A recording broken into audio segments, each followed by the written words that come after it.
actividad preindustrial, clase número 4.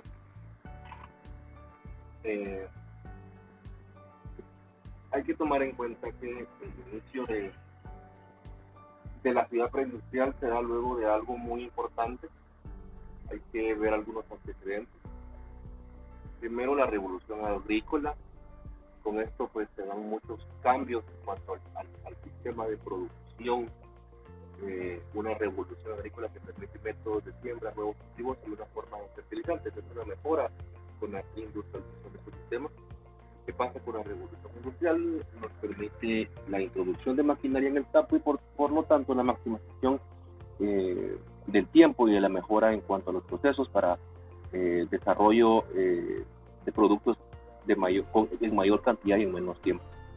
Hay un cambio en la estructura de la propiedad y se empiezan a entender ciertos beneficios. También se dan algunos elementos interesantes en cuanto al mercado de la propiedad. Aumenta los precios, hay beneficios también a los propietarios, sin embargo también perjudica a los campesinos, quienes pierden recursos complementarios. Se da lo que es la floralización y la emigración. Ante todo esto, pues los beneficios de los grandes propietarios empiezan a tener producciones privadas, empiezan a recibir incentivos para mejorar las técnicas de cultivo y existe un aumento de la producción, por lo tanto empieza a haber un mercado. Vemos dos gráficas de cómo era un campo, un mapa rural totalmente en cuanto a los pueblos en 1700, este mismo en 1800, se puede ver cómo cambia por completo la imagen y la mancha urbana del desarrollo de sus proyectos. También se da un aumento en la población. Hay que tomar en cuenta los avances médicos, por lo tanto disminuye la mortalidad. Esto obviamente se ve con el aumento demográfico, la explotación de las tierras y por lo tanto el aumento de la producción de los alimentos. Hay un aumento en la natalidad, ¿verdad? Cuyas consecuencias, pues, en cuanto a los avances médicos, aumenta la esperanza de vida, genera un aumento por la necesidad de tierras, hay un control de nacimientos, también tenemos el aumento demográfico y las consecuencias en cuanto a la mano de obra industrial. Se generan teorías catastróficas, en este caso la de Malthus, que establece que los recursos siempre serán insuficientes para una población en crecimiento, y las hambrunas renacen en ese equilibrio malthusiano, la población-recursos, como podemos ver en cuanto a esta gráfica, el índice de natalidad, el índice de mortalidad y el crecimiento de la población. Si se dan cuenta, hay un aumento, un pico en algún momento y posteriormente bajando, pero se mantiene y la mortalidad se reduce, por lo tanto la población crece. Vemos algunas imágenes en cuanto a la vacunación, la importancia de la industria, por lo tanto esto aumenta la posibilidad de generar más bienes y por lo tanto servicios. ¿Qué pasa con eso? Es la mecanización y la forma y el sistema fabril. Luego la revolución ingresa, se da lo que conocemos como el liberalismo económico, se genera la iniciativa privada. Podemos hablar que la mecanización permite el uso de máquinas y el control de la mano de obra, hay nuevas fuentes de energía y por lo tanto se genera el sistema fabril. Esto permite que se realice la producción en serie, concentrando toda la producción en masa, usando la maquinaria a través de la energía del vapor y por lo tanto se produce una mayor productividad. Las máquinas que se utilizan son de energía hidráulica o a vapor, inventada por Watt en 1769. Obviamente las fábricas van a requerir agua y estas se sitúan en las ciudades. De alguna manera también mejora la calidad de vida al aumentar la productividad y al aumentar la producción. Esto abarata los costos y desciende los precios, genera competitividad, genera la libertad de mercado, hay nuevos mercados. ¿Cómo lo compensa? Con la contracción de la demanda interna y por lo tanto hay una miseria obrera y además generan problemas en cuanto a la necesidad de las mejoras en este momento y por lo tanto la gente empieza a generar paros debido a los bajos salarios.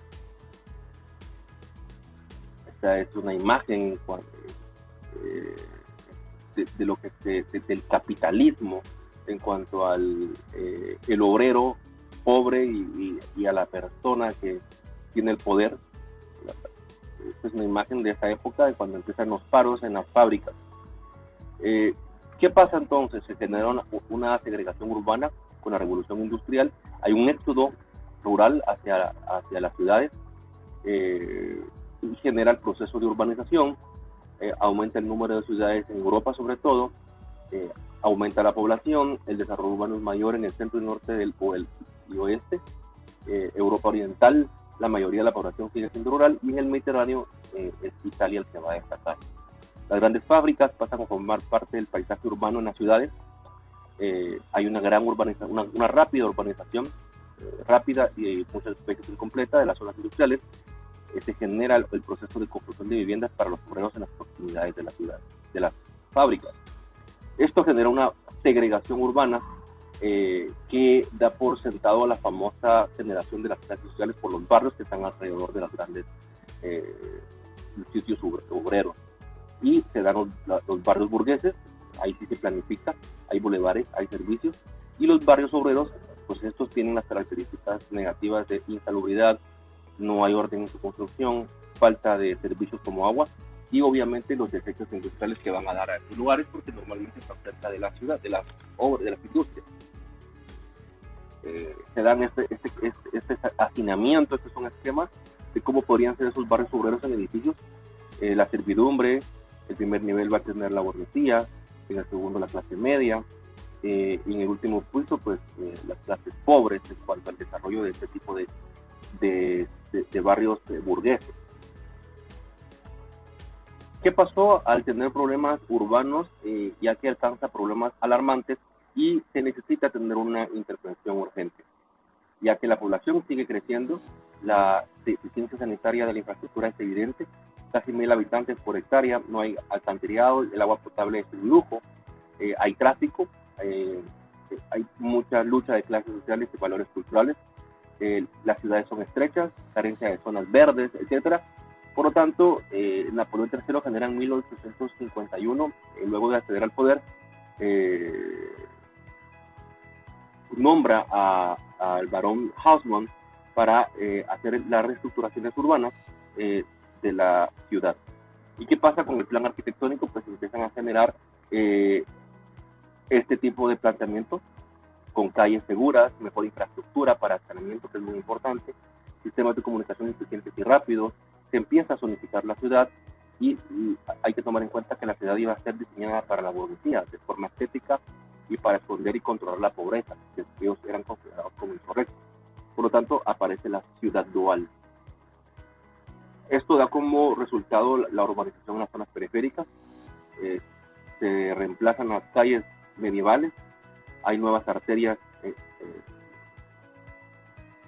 de calles, se destruyen las calles y edificaciones viejas, se construyen edificios públicos, se crean grandes jardines, hay un sistema coherente entre los centros y las estaciones ferrocarriles, hay un sistema de acueductos, alcantarillado, se empiezan a generar las industrias para la recolección de basura, la iluminación en los barrios, la red de transporte público, y se crean escuelas, hospitales y colegios y todo este tipo de infraestructura urbana para estos lugares.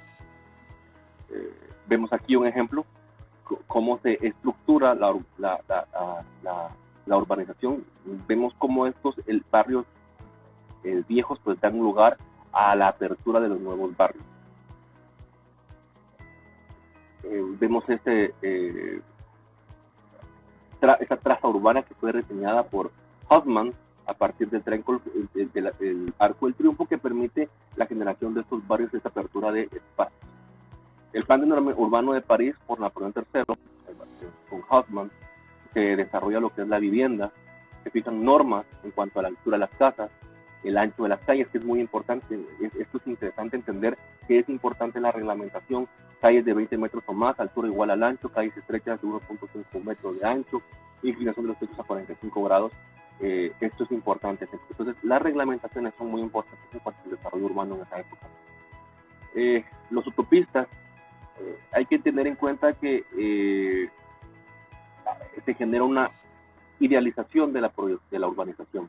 Es un nombre que se le da a una comunidad ficticia, política, económica, que contrasta con la realidad.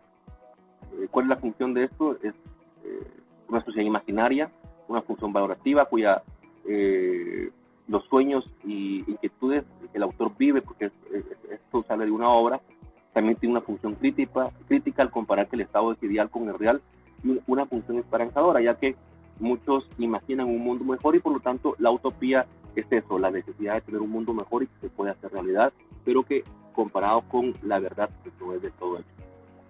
En cuanto a la arquitectura, pues los utopistas del siglo XIX generan estas ideas sobre la ciudad industrial para poder concebir la posibilidad de restituir el orden y la armonía en la ciudad. Uno de ellos es Robert Owen.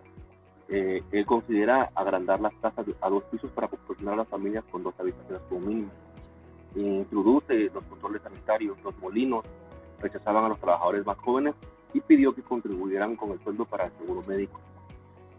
Poco a poco ellos empiezan a confiar en Owen y en 1816 desarrolla un tipo de comunidad que tenía una población aproximadamente de 1.200 personas dedicadas a la agricultura y a la manufactura, en la cual se desarrollan edificios públicos con comedores comunitarios, escuelas, bibliotecas y una casa de culto. Owen propone también los dormitorios de niños y apartamentos para residentes profesionales. Vemos cómo podría ser esto, una utopía en cuanto a la zona industrial, a las granjas alrededor de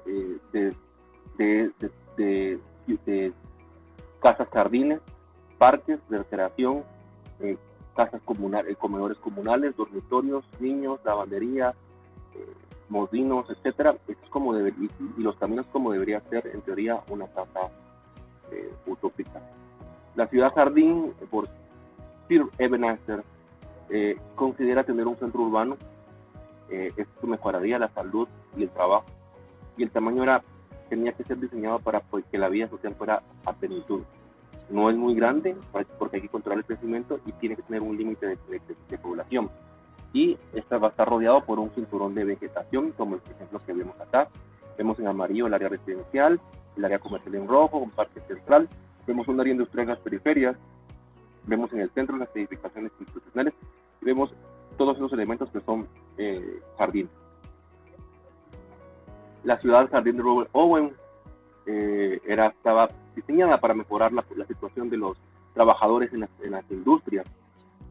Una alternativa de ciudad industrial congestionada para poder controlar el crecimiento. Siempre eran aldeas cuadradas de 1.200 personas. Los edificios públicos estaban en distintos sectores. Había un edificio central donde había cocina pública, depósitos y todos los servicios que necesitaba la población. Habían escuelas para niños, lugares de oración, lugares para hacer ejercicio físico, viviendas para casados por 4 casas, etcétera, 2 a 0, 3 años. El cuarto lado del dormitorio de niños que superaban 2 familias. En el centro hay viviendas para los superintendentes, los sacerdotes, maestros, y afuera de las casas jardines circundados por caminos. Arturo Soria Mata es un ingeniero. Él desarrolla la ciudad lineal, pone su trabajo en Madrid, España, y a esto se debe que la ciudad lineal lleva el nombre de la calle de Arturo Soria. Para él la ciudad lineal era un modelo organizativo de ciudad lineal ideado por él, basado en la unión de núcleos, como vemos en la imagen.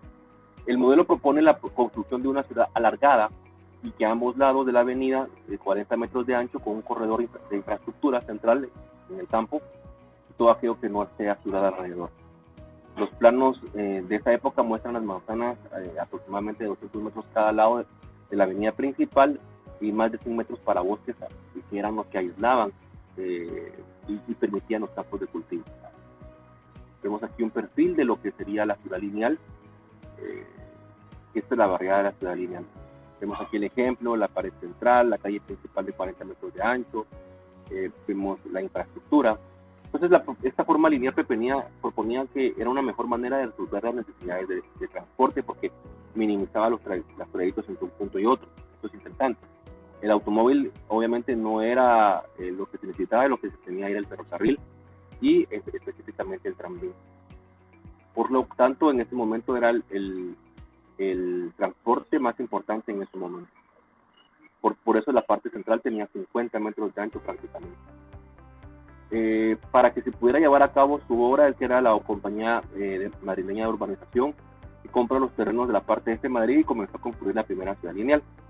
Fue uno de los introductores del primer tranvía de Madrid, creó un ferrocarril suburbano y el tranvía, por lo tanto, también ideó un sistema urbano de comunicación telefónica en 1867.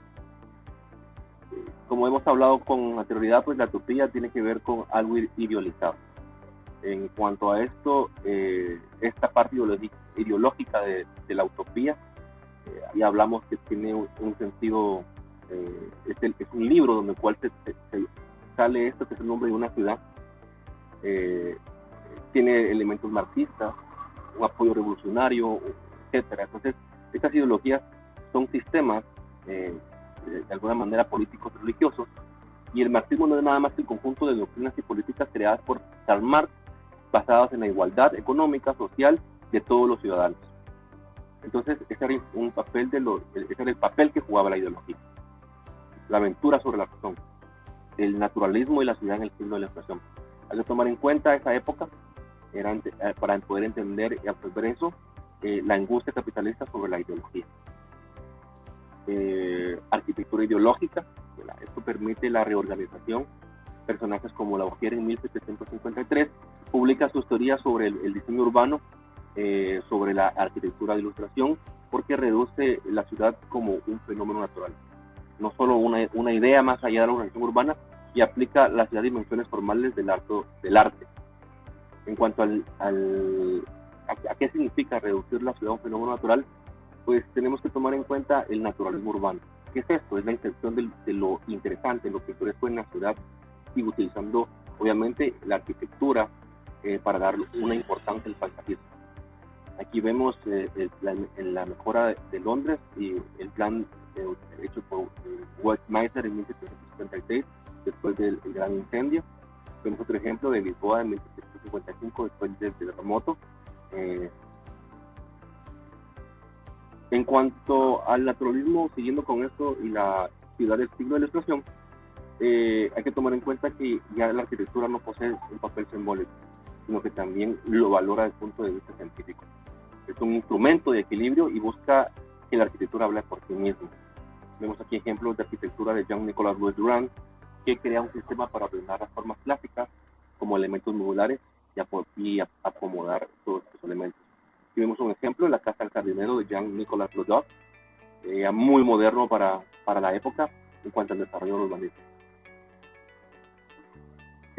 Obviamente durante todo ese transcurso surge algo que entre la arquitectura y la ciudad, entre la demanda y el orden y la voluntad de la formal. Vemos ejemplo aquí, por ejemplo, Giovanni Battista Piranesi. Vemos un plano de la reconstrucción. Esta es una representación épica de la arquitectura, ¿no? Vemos todos estos elementos interesantes de cómo debería ser o cómo consideraba Giovanni Battista al desarrollo de la ciudad. Tenemos todos estos elementos fotográficamente bien desarrollados. Vemos todo esto también. Otro ejemplo es el Giardino Antonio Antolini,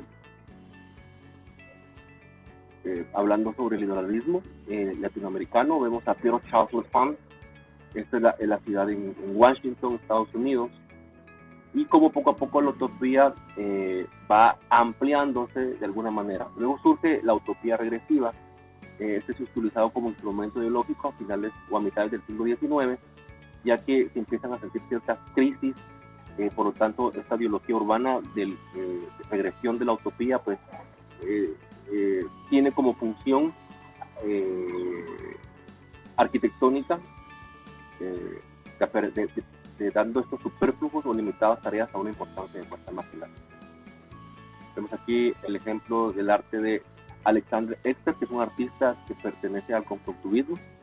Y aquí su obra afirma la ideología del trabajo. En cuanto a ideología y utopía, porque estos son pensamientos utopistas industriales capitalistas. Vemos aquí un ejemplo del Forest Hill Garden, que es el primer suburbio romántico de Cosby Outbury. Hay un cambio totalmente en cuanto al desarrollo.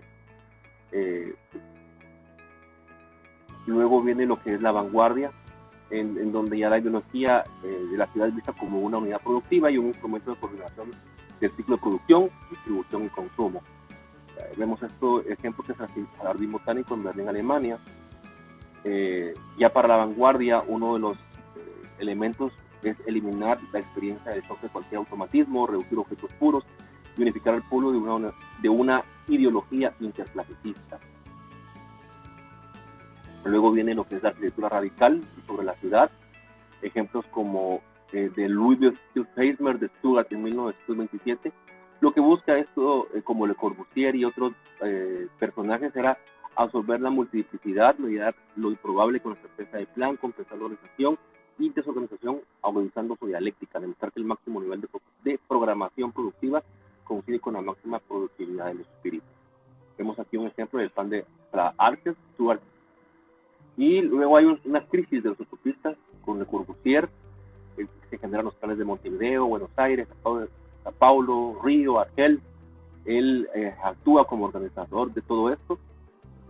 Debido a esto, pues lamentablemente fracasan estas propuestas, no se llegan a realizar. Sin embargo, Le Corbusier actúa como intelectual y lamentablemente no hubo una conexión con los poderes públicos y por lo tanto pues no se desarrolla. Vemos a Mies van der Rohe. Otro ejemplo es la semiología y el formalismo. Lo que expone es una lingüística, una vanguardia que trata de elaborar un sistema de signos manipulables y ligados de tal manera que se pueda entender esta distribución. Ahí se generan ciertos problemas y al final podemos entender que a lo largo de todo este tiempo pues los arquitectos han tratado de mejorar de alguna manera la ciudad a través del entendimiento y generando distintas formas de desarrollo de ella.